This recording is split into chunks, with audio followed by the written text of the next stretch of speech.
And the Y'all Show back with you. Hopefully you've had a great 4th of July 2026, the 250th celebration of America. And wow, it has been a tremendous last few days in our country's history with celebrations. Now, Mother Nature did get in the way. We saw that in many cities, including our nation's capital. But all in all, a very fitting way to celebrate 250 years of America. I'm still wearing my red, white, and blue and glad to do it here on this all Southern show. And we're going to talk about what just happened over the weekend in Washington, D.C. And while watching the fireworks and the beauty and the great scene there at our nation's capital, well, I had the South on my mind, as I always do. And we're going to explain what exactly that thought was in a second. But first, in case you missed any of the scenery from Saturday evening, it's been alleged to be the largest fireworks show in the world's history, and that's saying a lot. I don't know who's going to go count up all the spent shells and count them up, but it was 40 minutes worth of a scene that was delayed by 2 hours due to thunderstorms in the D.C. area. But it was one heck of a performance right at midnight Eastern time when that thing went down in Washington. Margot Martin, a Oklahoma native and an absolute beauty, by the way, is Donald Trump's right-hand photographer, if you will. She is a staffer. She carries an iPhone everywhere she goes, and she documents stuff behind the scenes. And it's through her X account that I wanted to play what she captured over the weekend there in Washington, D.C. of some of the fireworks. Again, if you haven't seen it, then you definitely want to make sure you see what all was going on. Just as you could see there, booms everywhere. People got their money's worth, and I'm kind of halfway kidding because it was a free performance there in D.C. But yeah, it just went on and on and on, and as it should. For 250 years, we've been waiting on a night like that. But a lot of good music to go along with a lot of the boom that folks saw there in D.C. So while looking at the scenes of the Potomac and looking across to beautiful Virginia across the Potomac there, as I often do, I think of Dixie. And, you know, D.C. is kind of interesting. We cover in the Yall footprint, as our map shows right there, Maryland and Virginia, and D.C.'s in there between it. So we kind of cover D.C., but not really. It's a district. It's a different kind of deal. And you know, we certainly have it in our purview, but it's not a state. It's different. Always has been. In fact, that's what got me to thinking on this special Southern accent of the Y'all Show. Why is our nation's capital in Washington, D.C.? You know, when that event went on over the weekend in D.C., 250 years ago, that was marshland where the nation's capital is. That was not anything like a federal district as we know it today. So why did the capital come to that spot in our country? Well, believe it or not, and I'm getting a little historic here on today's episode, the Constitution required that a federal capital be established, but it did not say specifically where that was going to be. For the first 10 years of the country's existence after the Yorktown surrender to end the Revolutionary War, our capital was temporarily in Philadelphia, not the one in Mississippi. No, the one in Pennsylvania. And so there was a big debate going on for more than 10 years of where the nation's capital would be. And there were many, many suggestions.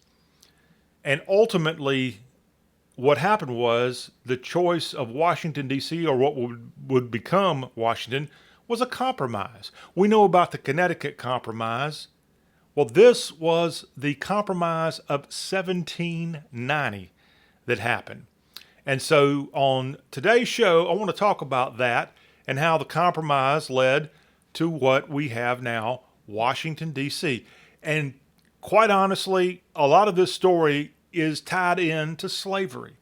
Slavery, the nation's greatest sin, had been a part of this land since its formation as a country when the British imported slaves from Africa here.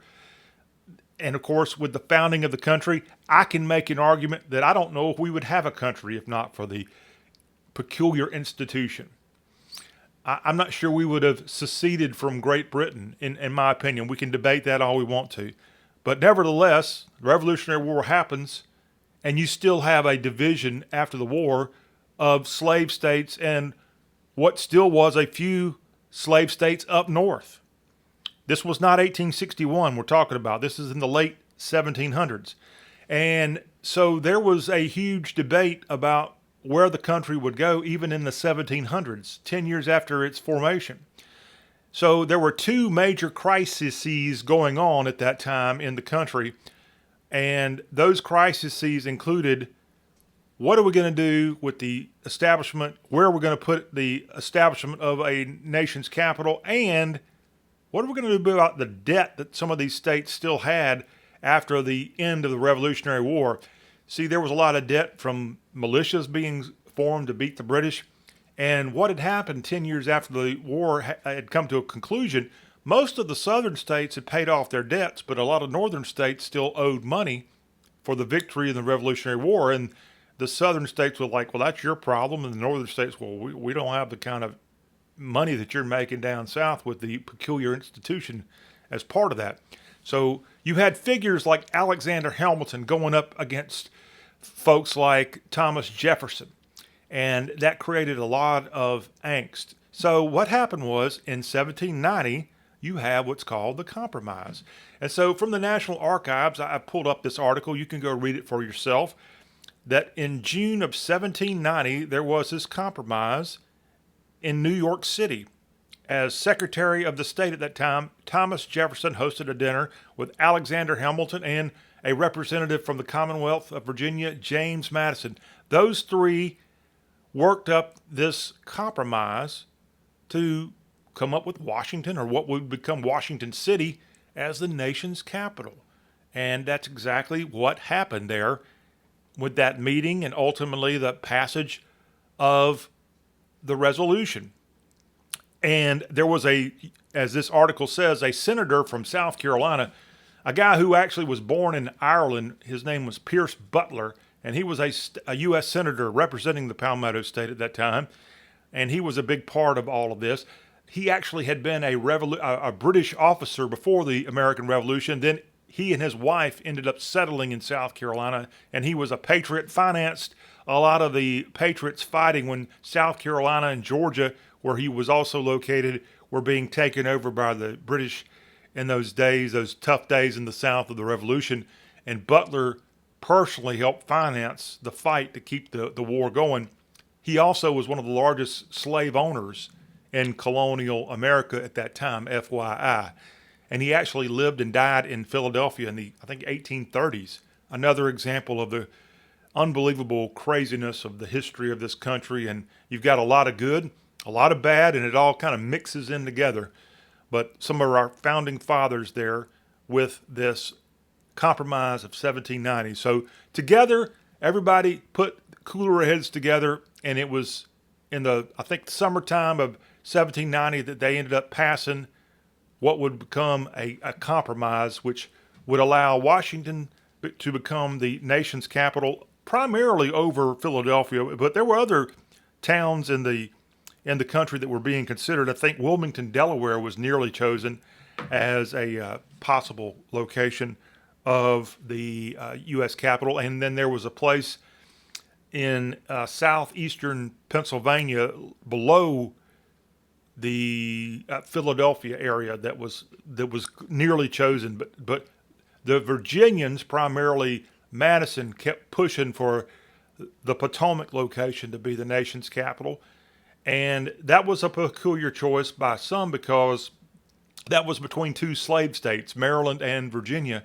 And so what happened was Washington, D.C. was chosen, and slavery was a part of Washington, D.C. all the way up to the Civil War.